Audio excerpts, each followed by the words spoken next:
Rajkot ST ડિવિઝને દિવાળીનો તહેવાર ફળ્યો છે। દિવાળીના તહેવારમાં એસટી વિભાગને 5 કરોડ 80 લાખની બમ્પર આવક થઈ છે। દિવાળીના તહેવારો દરમિયાન 8 લાખ જેટલા મુસાફરોએ બસમાં મુસાફરી કરી છે।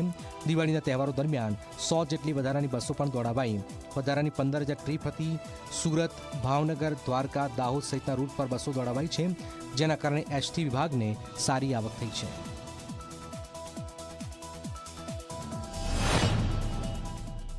સો જેટલી એક્સ્ટ્રા બસો છે એ દોડાવવામાં આવેલી હતી, જેના અને અમારી જે રૂટીન બસો છે એ કુલ મળીને અમે 15,003 ટ્રીપો ચલાવેલી છે, અને જેના થકી અમે 7,97,000 જેટલા મુસાફરોને છે એ પરિવહનની સુવિધા આપણે દિવાળીના તહેવારો દરમિયાન રાજકોટ વિભાગ દ્વારા આપવામાં આવેલી છે, અને તેના થકી 5 કરોડ 81 લાખ જેટલી ઇન્કમ છે એ આપણે થવા પામેલી છે।